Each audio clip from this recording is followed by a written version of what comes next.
Antes de que empecemos la clase, les quiero comentar algo. Yo tenía la idea de hacer la comprobación de lectura el día viernes en la segunda hora, pero lamentablemente el profesor que les da a ustedes en la segunda hora, pues me comentó que por el asueto del lunes no tenía todavía material pendiente que les iba a dar este viernes. Y entonces no podía proporcionarme el horario de la segunda hora en la clase de ustedes. Entonces, digamos, yo en principio pensé hacerles el examen a cada sección en su horario. Y eso voy a hacer al final, pero no precisamente para el viernes. Y no voy a hacerlo para el viernes. El examen ya lo tengo y toda la cuestión, ya tengo todo el material solo para grabarlo. Pero el tema es de que me puse a pensar que el otro día, no sé si fue en esa sección o en la otra, había alumnos que todavía estaban preguntando qué libro era el que tenían que leer. Yo les digo que yo les comentaba ahí que había un poquito de descuido porque yo les había dicho el nombre desde el principio de la clase. O sea, en la primera sesión les hablé yo de la comprobación de lectura y les di el nombre. Sin embargo, ahí como no se trata de que los estudiantes salgan mal, sino que aprendan, ¿no sé? Y si tienen oportunidad, pues que ganen. Entonces, me puse a pensar de trasladarles la comprobación de lectura y la vamos a hacer el día 18 de octubre. Entonces ya el día 13 tienen clase conmigo, el día 12 terminan los exámenes y al 13 pues tenemos clase, pero no la vamos a hacer ese viernes porque de repente no hay muchos, entonces vamos a dejarla para el día miércoles 18 de octubre y va a ser en el horario de clase. O sea, cada sección se le va a hacer la comprobación de lectura en el horario de clase, ¿verdad? Se los comento para que ustedes estén enterados. A los otros compañeros de la otra sección, pues les comenté y les tomé su parecer y estuvieron de acuerdo. Yo imagino que a ustedes, pues, no les afecta negativamente en nada.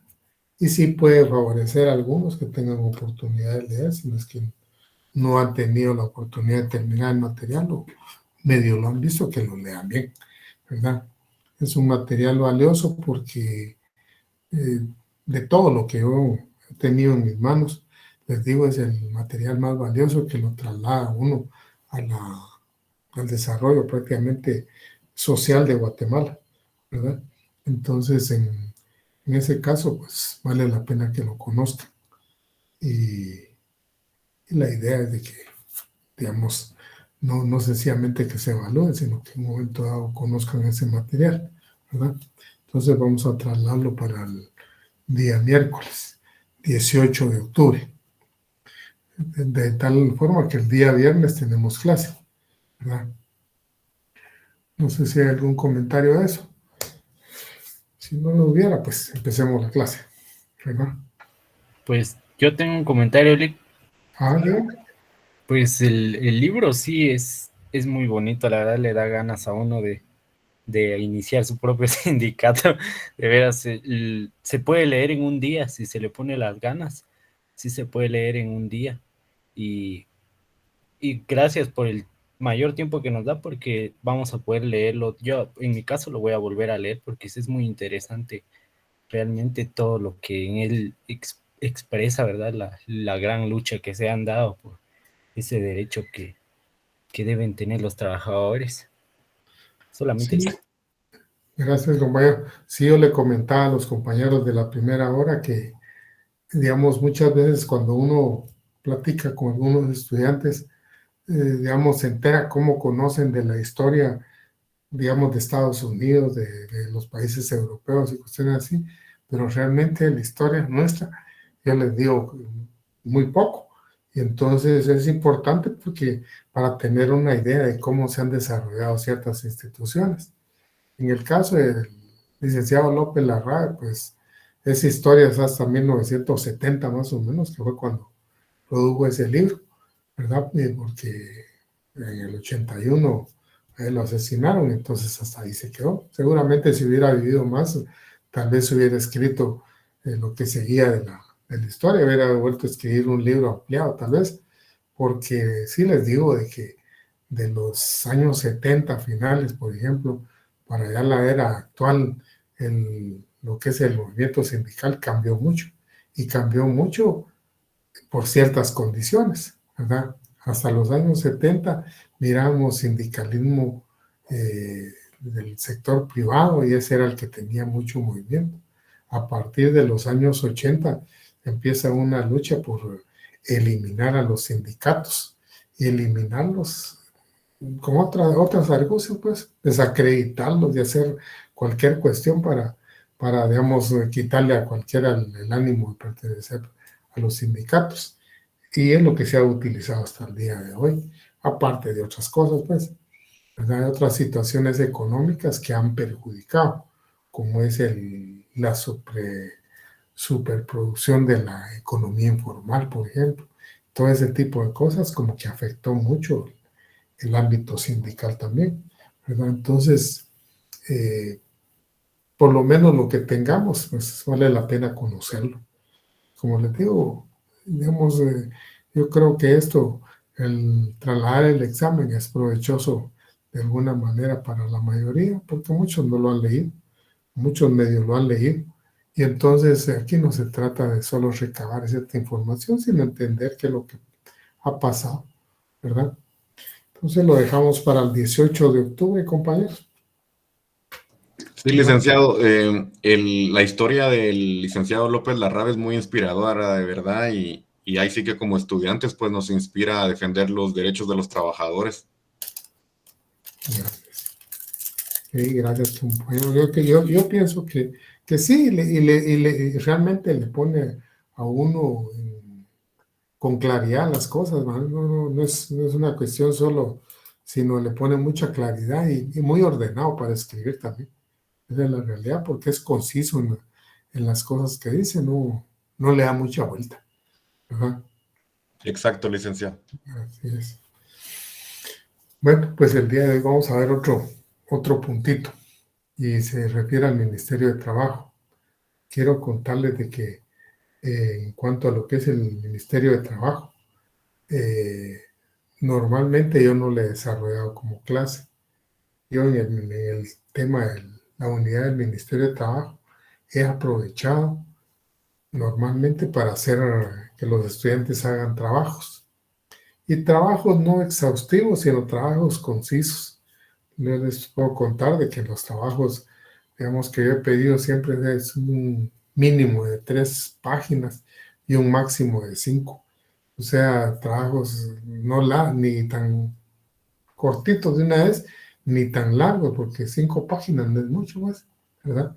Y sí, puntuales sobre ciertas cosas. De manera que cuando alguien desde los que desarrollan los trabajos realmente busquen lo medular para pasarlo, porque a través de ello se trata de que los estudiantes tengan cierto material que les pueda servir como punto de referencia y conocimiento del ámbito que representa el derecho colectivo del trabajo. A esas alturas ustedes podrán darse cuenta que digamos, el contenido de este curso, lo que lleva es no a involucrar al estudiante que se haga directivo sindical y esto y el otro, sí, pero sí que conozca qué es eso, ¿verdad? Porque puede ser que en el ámbito ya profesional le atraiga eso y tenga, y digamos, se preocupe por hacer.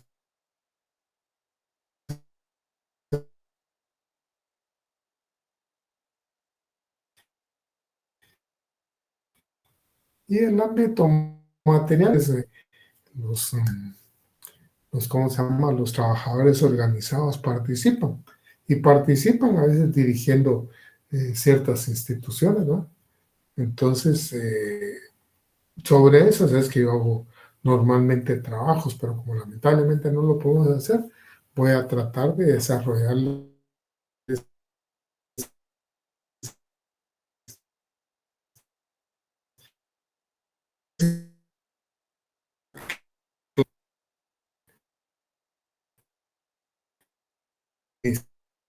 de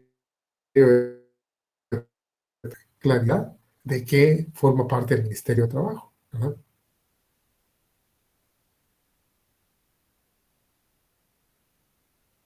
Fíjense ustedes que cuando los padres empiezan a organizarse, por ejemplo,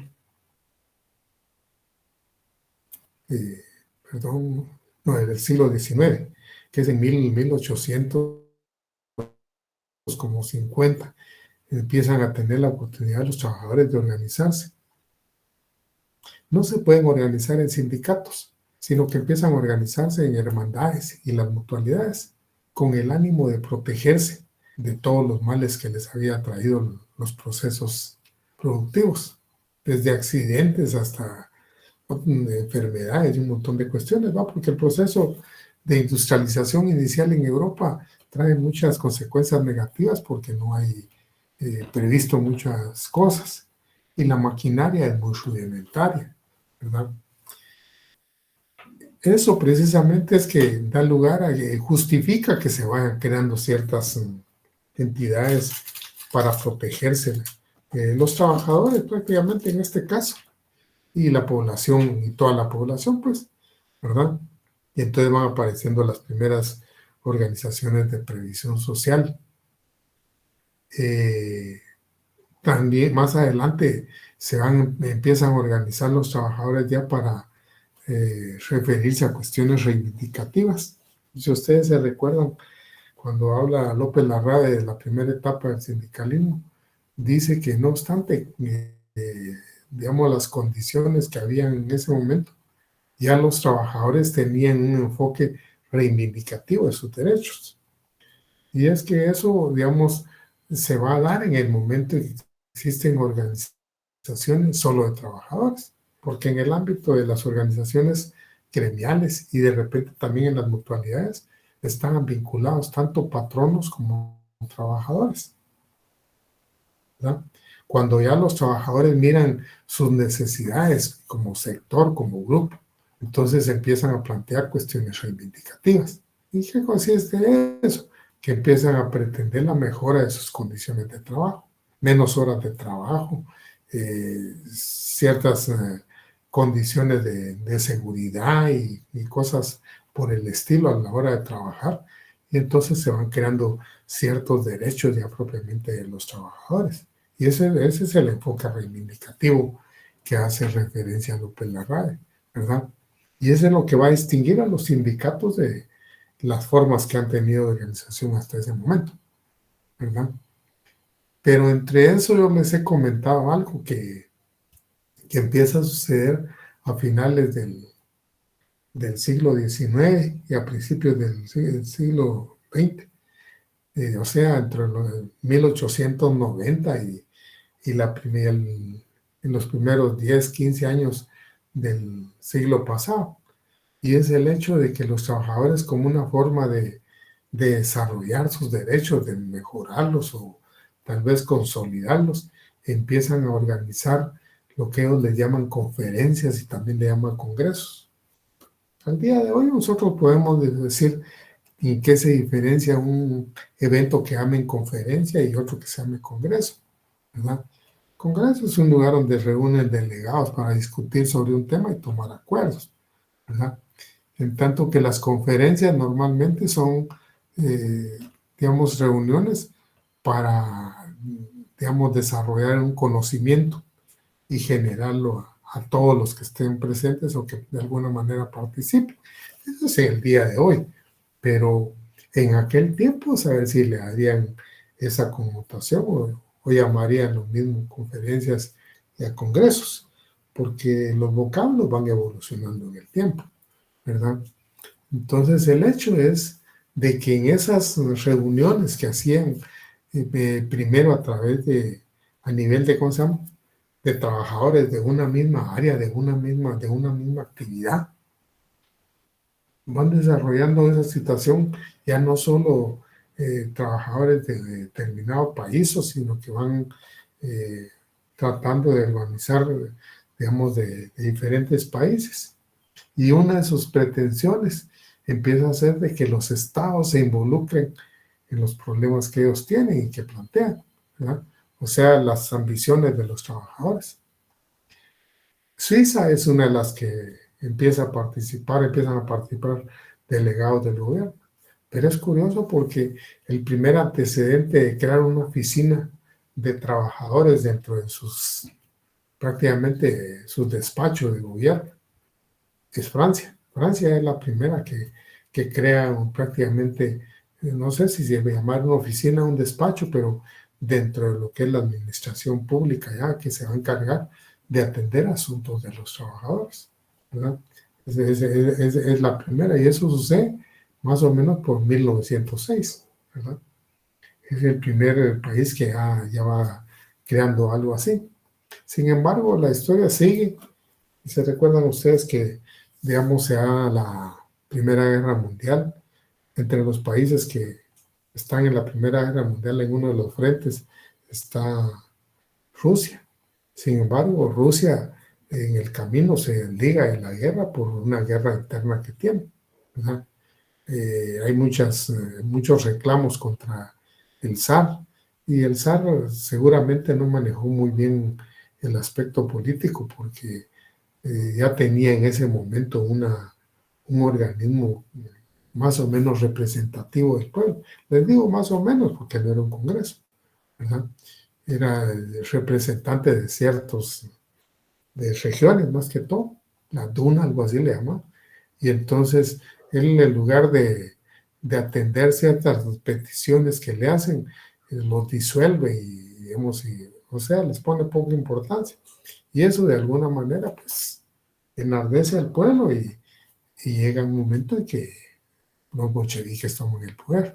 Cuando les digo los bolcheviques, son grupos de campesinos y de militares que venían de la guerra y venían decepcionados de lo que había, el papel que estaba haciendo Rusia, ¿verdad? Y la condición en la que los atendían a ellos también como soldados.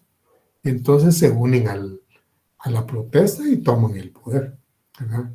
Y pues inicia el proceso de, digamos, socialización de Rusia. Yo les comentaba a los compañeros, cuando uno piensa en eso, piensa pues cómo se dará, ¿verdad? Yo había leído algo hace unos años de China, porque China tiene un proceso similar. Hay un librito que me prestó precisamente un chino, que se llama Los campesinos de Hunan, y habla sobre el proceso de cambios que se da en China, ¿verdad? Ese librito de alguna manera justifica ciertas situaciones que se van a ir dando, que en un momento dado pueden parecer, y son en la medida, ciertos abusos de la clase desposeída cuando va tomando cierto poder, pues, ¿verdad? Va tratando de que la otra sea igual que él. Y entonces, yo había leído eso y les comentaba a los compañeros que hace unos 55 años más o menos, yo había visto la película El Doctor Zhivago, pero en aquel momento cuando la vi, los que la miramos, en aquel momento los patrones que la miramos, nos centramos en la historia, una historia trivial que hay ahí en la película, ¿verdad? Que es la historia de Zhivago, ¿verdad? Y digamos, también no le poníamos mucha atención al fondo de la película. Pero el fondo de la película es que la historia de Zhivago se desarrolla precisamente en el proceso de Revolución Rusa. Y ya viéndolo en la actualidad, pues lo ve uno con más tranquilidad y mira qué duro es un proceso de revolución, ¿verdad? De la gente que ha mantenido el poder y que en un momento dado la convierte digamos, en una condición igual a el proletariado. Qué dura es una situación de esas. Pues el hecho de que ese proceso que pasa a Rusia, la película pues es una ficción, ¿verdad? Pero parte de eso debe ser cierto. Entonces todas esas noticias de cómo había sucedido o venía sucediendo en Rusia fue algo que les levantaba la camisa a los europeos y gringos cuando terminó la guerra, ¿verdad? Y de esa manera, una de las cosas que tenían que buscar la manera de frenar eran, digamos, las protestas y las demandas de los trabajadores. Porque se recuerdan ustedes cuando yo les hablé de las clases de sindicato, les hablé de sindicatos revolucionarios. hay sindicatos anarquistas que les llamaban comunistas, ¿eh? Y tenían la pretensión de cambiar los sistemas. Entonces los sindicatos en un momento dado eran problema ya en Europa, pues, porque sí tenían la idea de convertir a los países prácticamente a un sistema diferente. No era toda la población, pero había algunos sindicatos que tenían ese enfoque, ¿verdad? Entonces, ¿qué es lo que hacen los estados cuando ganan la guerra? Estados Unidos, Gran Bretaña y Francia. Y eso yo siempre lo he reflexionado así. ¿Qué tenía que ver en el Tratado de Versalles, digamos, la creación de la OIT? No tiene nada que ver. El Tratado de Versalles es un documento en el cual se establece cómo van a quedar las condiciones de los países vencidos, qué indemnizaciones tienen que pagar por la guerra y cuestiones de ese tipo, y cómo iba a quedar repartido el mundo, aunque no lo digan de esa manera, porque los países que eran colonias de los países vencidos quedan a título de protectorado de los otros, ¿verdad? Entonces, ese era el tratado, pero como en el tratado se involucra una gran cantidad de artículos destinados al derecho del trabajo. Ahí no, y si no había nada en ese momento, ¿no? O sea, derechos de los trabajadores. Se crea ahí el derecho de asociación como un derecho general y se pretende en un momento dado, digamos, la creación de la OIT, se crea la OIT antes de que se firme el tratado, ya prácticamente se había creado la OIT. Ajá. Entonces la OIT venía a frenar de alguna manera las demandas de los trabajadores en ciertos lugares. Y eso fue lo que hizo, ¿verdad? ¿Por qué les hablo de esto? Porque, digamos, de lo que yo he investigado, solo Francia había creado un despacho prácticamente dentro del aparato administrativo que se atendiera los asuntos laborales. ¿Qué atendía y qué no atendía y cómo lo atendía? A saber, pero ya había una oficina, ¿verdad? Sin embargo, desde ese momento otros países no habían creado eso. Y entonces viene, digamos, en la OIT, y entre los primeros convenios que emite la OIT para que los países puedan tomarlos como ley está lo que es la creación de la Inspección General de Trabajo. Al día de hoy, el Ministerio de Trabajo, en la dirección más importante, por lo menos en Guatemala, es la Inspección General de Trabajo. Y es digamos, la dirección o la dependencia que tiene una estructura también determinada, como les digo, no es por una situación de planificación de gobierno ni nada por el estilo, no. Esa se fue creada conforme un tratado. El tratado, digamos, dio los lineamientos como se debía crear. Entonces, todos los países crearon, digamos, que ratificaron ese convenio, lo tomaron como ley y tuvieron que crear una Inspección General de Trabajo. En los años 20 de Guatemala del siglo pasado, se creó la Inspección General de Trabajo, ¿verdad? No obstante que después viene la etapa de Jorge Ubico, que es una etapa de represión y de terror. Digamos, la Inspección General de Trabajo existía. Que se le haya nulificado su función durante ese periodo es otra cosa, pero no se cerró la oficina, pues, ¿verdad? Porque lo que habla Mario López Larrada, creo que en este libro refiere a que, digamos, dependía de la Policía Nacional, imaginen ustedes. ¿Cómo iba a cumplir su función la Inspección General del Trabajo? Prácticamente nulificó su función Ubico, pero no la pudo desaparecer porque era parte de los tratados que Guatemala había aceptado, ¿verdad? Entonces, esa es la primera oficina que podemos hablar a nivel de representación del gobierno que se va a encargar de atender asuntos de trabajadores y patronos, ¿verdad? En Guatemala. Con eso podemos pensar en qué momento aparece todo ese tipo de corriente por parte de los países. Si se recuerdan ustedes, antes de que aparezcan los derechos laborales, y mucho antes tal vez, la mayoría de países tienen un comportamiento de un Estado policía. El Estado policía va orientado a proteger a los ciudadanos de las agresiones externas, ¿verdad? A mantener el orden. Hasta ahí, digamos, eran las atribuciones, las obligaciones que tenía, digamos, el gobernante con toda la ciudadanía. Pero va cambiando las cosas en el camino porque, y les digo eso porque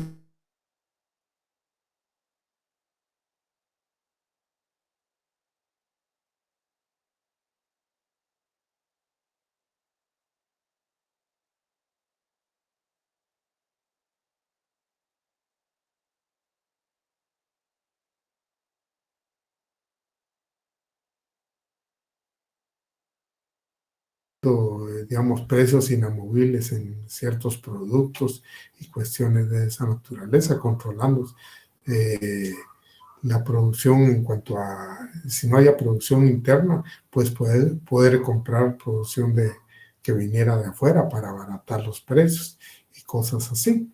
Entonces, esa es una cuestión que se mantiene durante un tiempo, hasta que más adelante el Ministerio de Economía lo separan del Ministerio de Trabajo. Al día de hoy el Ministerio de Economía ya no tiene como aspecto o como objetivo principal la economía del hogar guatemalteco, sino las relaciones económicas de Guatemala. Entonces toda su labor está encaminada a facilitarle a los productores nacionales el acercamiento con el comercio exterior. O sea, ya no, digamos, dejó totalmente el enfoque que tenía antes, ¿verdad? La actualidad es otro enfoque. Solo queda dentro del Ministerio de Economía la DIACO, que es una oficina para protección del consumidor, ¿verdad? Saber qué hace en la actualidad, saber cómo estará funcionando. Hace unos años quitaron a la licenciada que venía ahí hacía rato de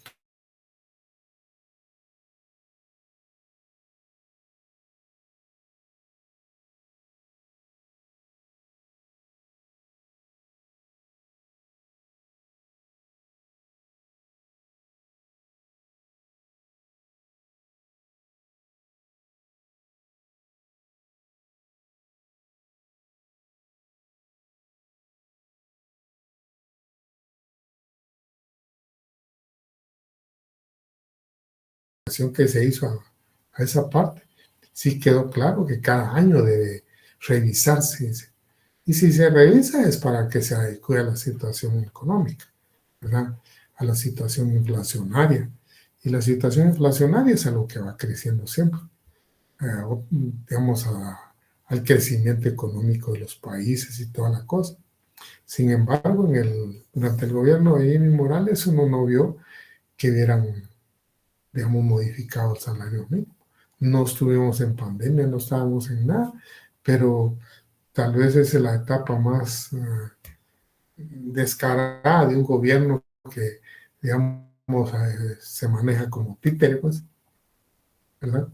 Y entonces en ese momento, sencillamente él decía que las condiciones políticas no estaban para poder dar un incremento y si se formó las comisiones paritarias realmente como debían haberse hecho o no, no sé, pero el caso es de que no se cumplió por ese lado, ¿verdad? Entonces ustedes miran el ministerio, porque es a través del ministerio que se llega a aquella política, el ministerio prácticamente no estaba cumpliendo sus fines y objetivos. Y así podemos hablar de diferentes situaciones. Yo les contaba, por ejemplo, que en la época de Jimmy Morales se emite el reglamento del tiempo parcial. Entonces alguien trabaja a la semana 40 horas, 40 horas le pagan, aunque la Constitución diga que deberían pagarle 48 horas, ¿verdad? Y es una violación. Cuando se plantearon impugnación de eso, el ministerio defendió su reglamento. Entonces ahí mira uno como que el ministerio en ciertas etapas no ha cumplido los fines y objetivos que tiene, ¿verdad? ¿Cómo, en qué parte está regulado el ministerio? Disposiciones atinentes al ministerio están reguladas a partir del artículo 269 hasta el 282. Hay algunos artículos un poquito largos y hay incluso una parte ahí donde se hizo una reforma, un chapuz por ahí, y entonces se crearon artículo bis, y creo que incluso en un caso ter, ¿verdad? Pero eso se lo voy a comentar inmediatamente. El caso es de que a partir del artículo 269 empieza a referirse a lo que es la regulación de las faltas y las sanciones de trabajo.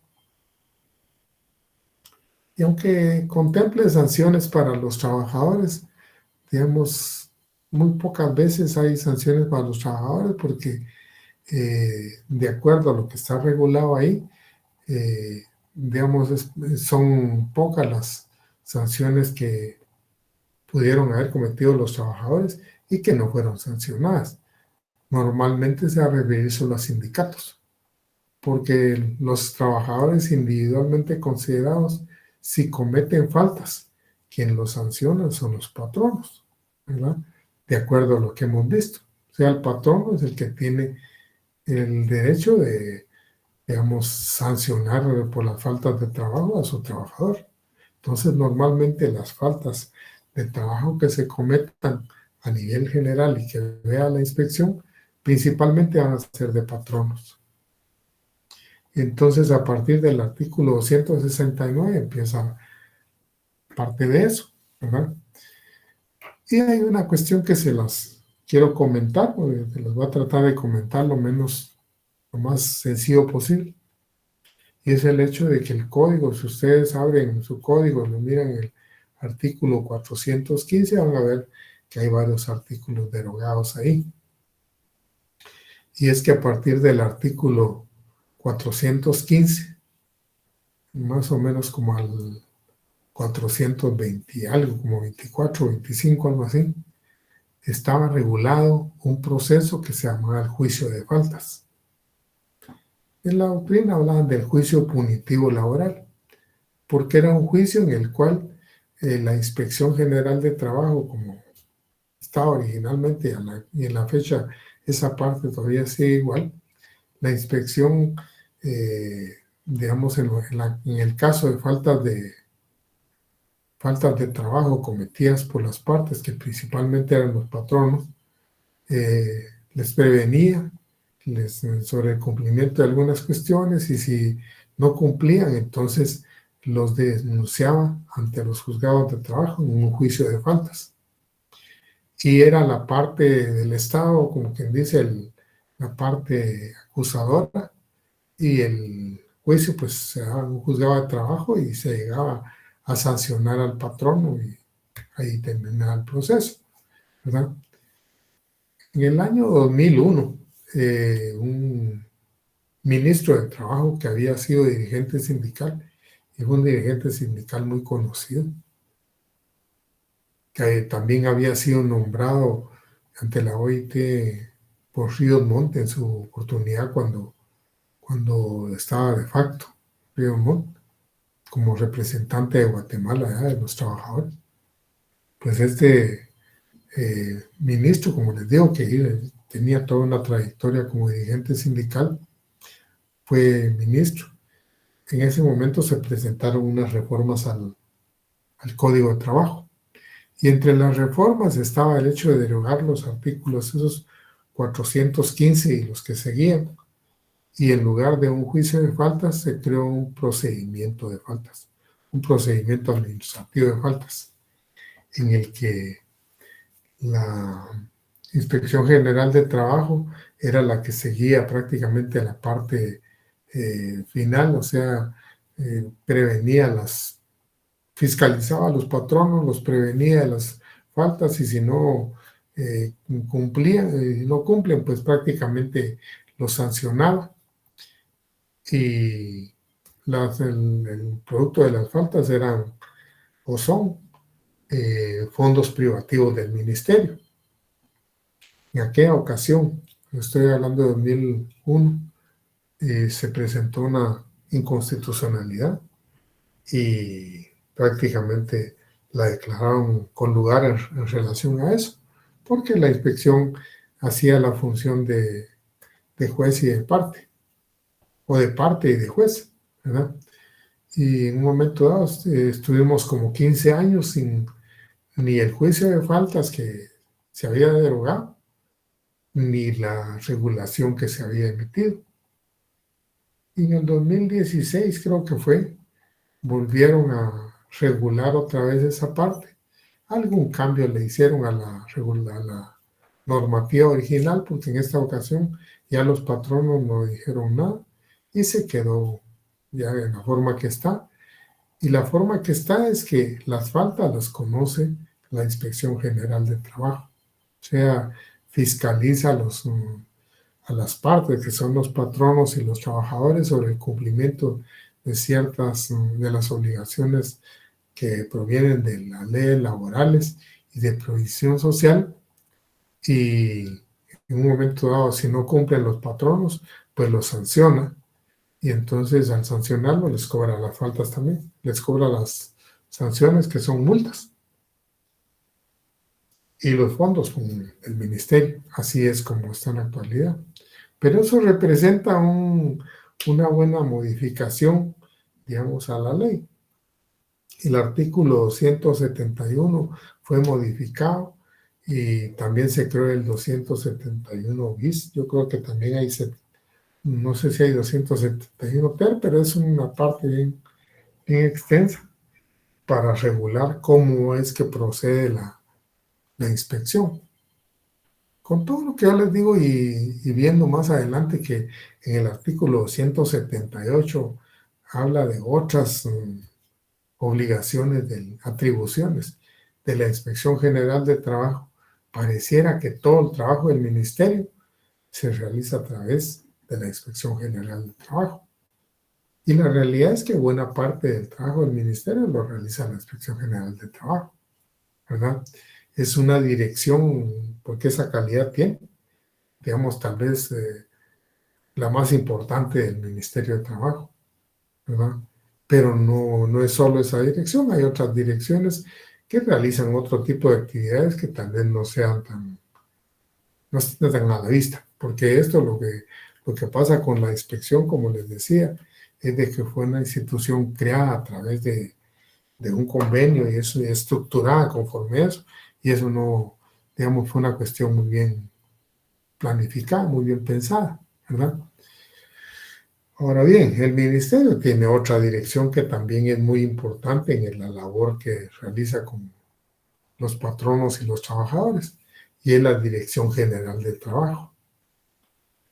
En el artículo 276, me parece, habla de departamento general, pero se hablaba de departamento antes porque no, digamos, ese rango era el que seguía, digamos, del ministro.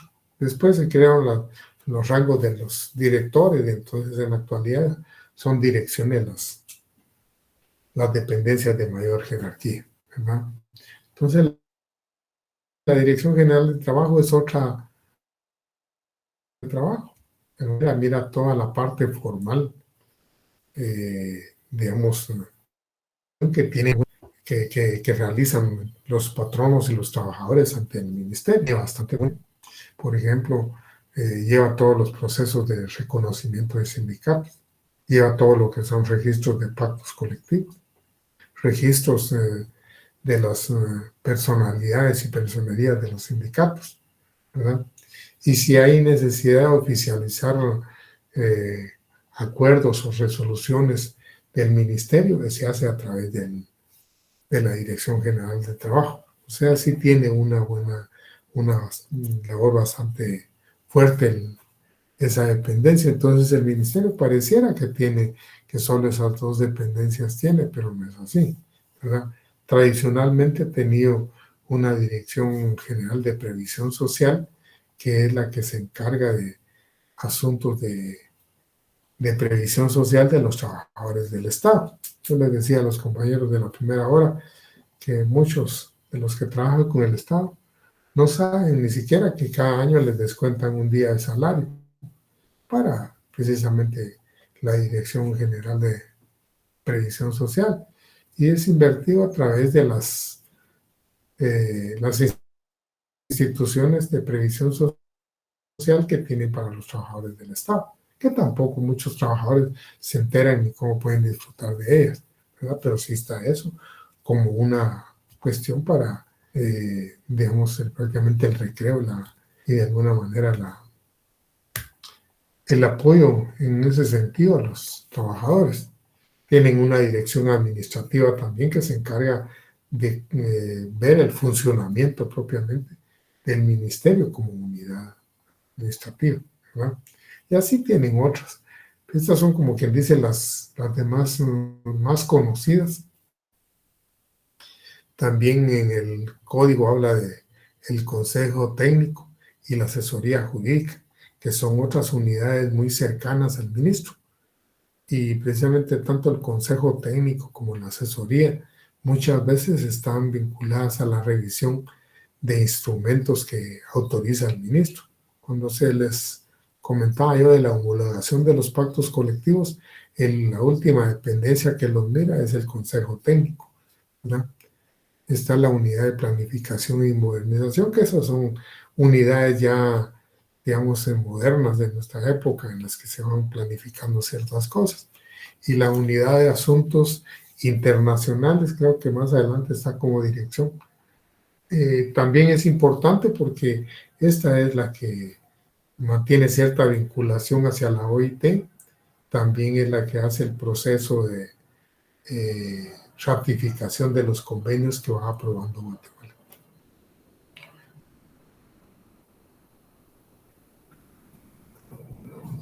Dice que el Ministerio de Trabajo y Previsión Social tiene a su cargo,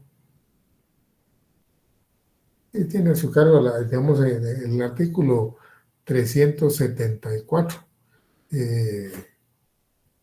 refiere, digamos, qué disposiciones tiene ¿cómo se llama? Las direcciones del Ministerio de Trabajo.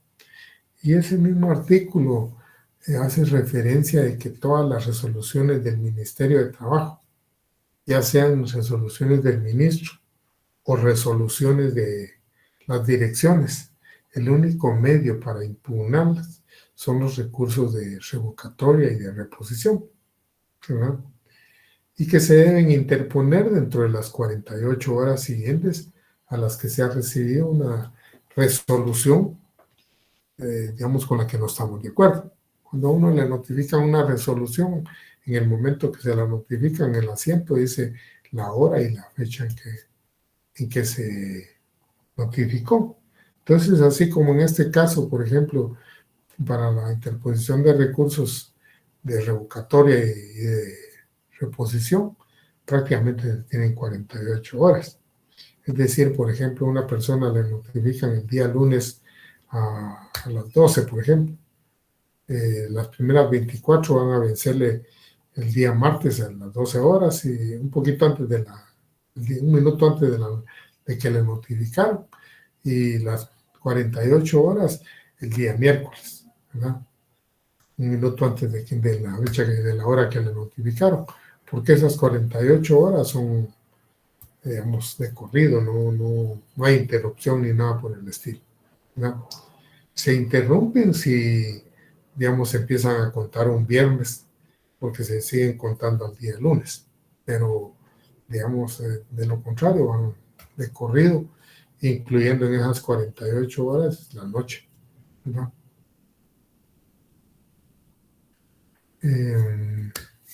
También entre sus funciones la Inspección General de Trabajo asesora al ministro de Trabajo, ¿no?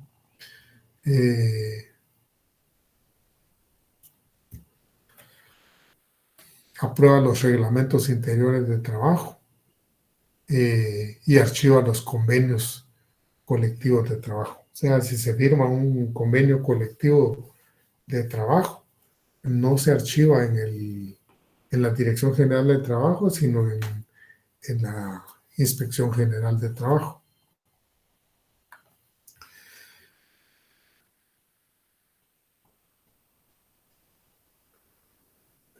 Aquí, digamos, para que ustedes vean que hay algunos artículos que están precisos sobre la función que debe realizar el ministerio.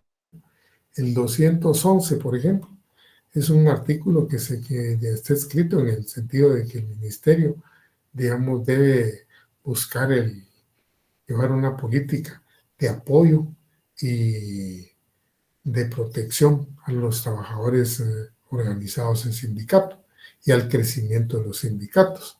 Sin embargo, como les digo, digamos, ese es lo que debiera hacer el ministerio, ¿verdad? Puede ser que en algunas etapas sí haya funcionado en esa forma. Yo les comentaba a los compañeros de la primera hora, por ejemplo, que yo fui directivo en los años 70, 80, y en aquella es la época de Lucas. Y entonces me recuerdo yo que el ministro de, de Trabajo en ese momento era un señor que, según decían, tenía proveniencia de familias de dinero. Carlos Alarcón Monsanto se llamaba, era un abogado. Pero no obstante que ese hombre pudiera traer proveniencia de gente acomodada, era muy independiente su ministerio de otras unidades del gobierno. Imaginen ustedes en aquel momento que había tanta persecución y tanta situación difícil. El ministerio era un bastión donde prácticamente el ministro era el que mandaba, no era una cuestión así tan fácilmente manoseada por el despacho central, ¿verdad? Eso, como les digo, no siempre, digamos, en esa etapa, por lo menos yo lo vi. Más adelante las cosas seguramente han venido cambiando, pues, porque en el gobierno de Jimmy y otras cosas ¿verdad? Yo hice el registro de un sindicato ahí y me recuerdo lo difícil digamos, que nos saliera el reconocimiento. Ponía cualquier motivo para rechazar. Y de alguna manera, aunque el jefe del registro había sido mi alumno, me apoyó y toda la cuestión, me parecían algunas personas como que tuvieran, digamos, ciertos derechos a poder imponer ciertas trabas y toda la cuestión. Vean ustedes qué difícil. Entonces dice uno, el ministerio no estaba cumpliendo en esas etapas prácticamente su obligación. También me recuerdo yo de un registro de una personería jurídica, de un sindicato, y nos costó un montón. ¿Verdad? Cosas que hacen parecer como que el ministerio, en lugar de facilitar ciertas cosas, ponía ciertos obstáculos. Yo no sé cómo está en este momento porque no he ido a hacer gestiones ahí, ¿verdad? Bueno, creo que con eso puedo darles una idea. Les cuento que en la Dirección General de Trabajo y las otras direcciones, en los artículos que les señalé, no aparecen de alguna manera las atribuciones que tienen esas direcciones. Posiblemente aparezcan en los propios reglamentos, porque en el en el Código de Trabajo, perdón, lo que aparece destacado mucho es la labor de la Inspección General del Trabajo, ¿verdad? Hay otras unidades como el Departamento Nacional del Salario, que es donde se ve todo lo que es el proceso del salario mínimo, la convocatoria de las comisiones paritarias y la integración de estas y las resoluciones. El Departamento de Registro Laboral también, ese pertenece a la Dirección General de Trabajo y tiene registrado todo lo que merezca registro en el ministerio, ¿no? Desde organizaciones sindicales hasta instrumentos que se hayan celebrado, reglamentos que hayan emitido, ¿verdad? Sobre medidas de seguridad de género, sobre derecho de trabajo. Y aquí les apunto de alguna manera ciertas direcciones que supuestamente en la actualidad son todas las que tiene el Ministerio de Trabajo. Como ustedes sabrán, digamos, según la política del gobierno central, algunas pueden ampliarse o pueden integrarse con otros. Eso es lo que ha sucedido siempre, ¿verdad?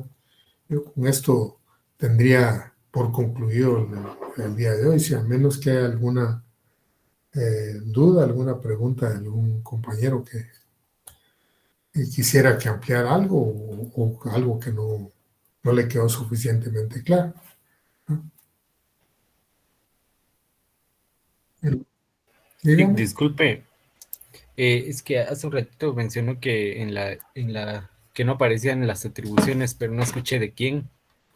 De la mayoría de direcciones no aparecen. Las atribuciones que aparecen muy bien detalladas son las de la inspección, ¿verdad? En el código de trabajo.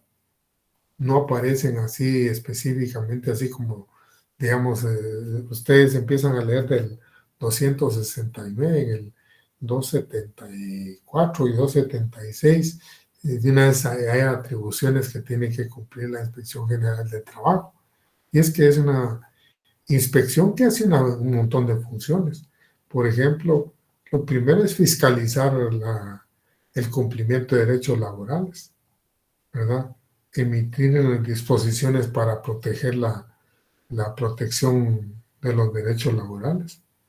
Y en un momento dado servir de conciliador entre patronos y trabajadores. O sea, asesorar al ministro, hace un montón de funciones la inspección, pero no es solo la inspección, es lo que yo les decía, porque la Dirección General del Trabajo también cumple un montón de atribuciones que no están determinadas en el Código de Trabajo, es otra cosa, ¿verdad? Tampoco están determinadas las que cumple la Dirección de Asuntos Extranjeros, pues, de extranjería, ¿verdad? Pero sí sabemos nosotros que es para atender asuntos hacia el exterior.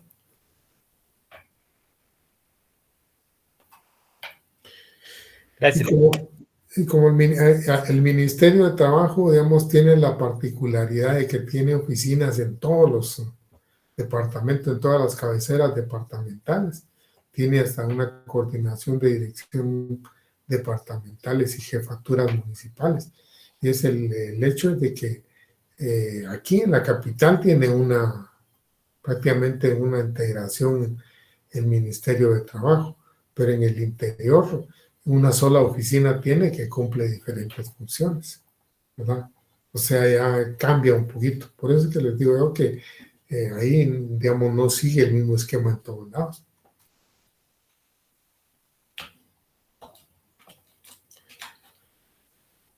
Bueno, quedémonos al día de hoy por ahí, compañeros. Y si después de leer los artículos alguien tuviera alguna duda el día viernes, pues lo platicamos, porque cuando uno desarrolla un tema así, pues puede ser que le queden algunas cosas en el tintero, ¿verdad? Ahí sí que digamos, se puede ampliar en la medida que haya algunos planteamientos, algunas dudas, ¿verdad? Y en ese sentido, pues, invito a los señores estudiantes que lean del 269 al 280, algo que les puse ahí, es solo del ministerio, ¿verdad? Y de los procesos que les comento, de faltas incluso, está ahí regulado.